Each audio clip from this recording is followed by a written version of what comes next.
او دا د الله جل شانه قانون او دستور دی چې کم کس ډېر غرور او تکبر کوي نو الله جل شانه داسې په معمولی ذریعه سره چې دی هلاکوي.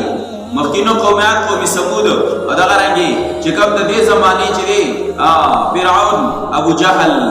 څومره لوی دعوی کوي. وس الله جل شانه د لوی طاقتور صحابه کرامو د عمر رضی الله عنه، علي رضی الله عنه، ابو بکر صدیق رضی الله عنه او عباس رضی الله عنه د دې لوی صحابه کرامو په لاس باندې هم مردارولې شو.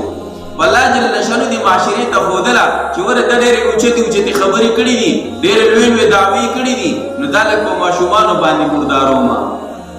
وړو ماشومانو باندې چې دې مردار کو چې هغوی تورم چې دې نشو اوچتولی پوره ځان پسې توره راښکله او چې ورلن مردار یې کړو. نو الله جل فرمایي او بیا په اخره ټیم کې چې کله بالکل د اخري حالات کې دی ابن مسعود رضی الله عنه ورغی. دا ابن مسعود رضی الله عنه داسې وړوکی صحابي و،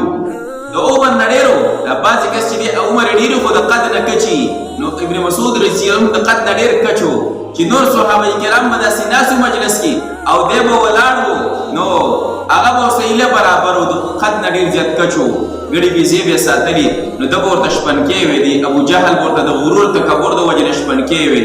نو الله جل شانه دغه ابن مسعود رضی الله عنه ورولېږو وایي ورشه د ابو جهل معلومات وکړه، دې کې اوس حکمت دی. نبي علیه السلام نور صحابه کرام نه لېږلی شو خو دی پسې لېږو چې نه ته ورشه تی معلومات وکړه. چې ورغی نو دی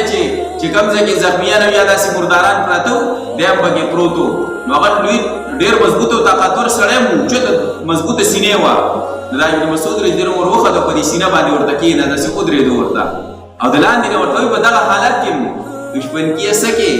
څه پسې راغلي ویل دا سر د نکټکو مرداروم دی.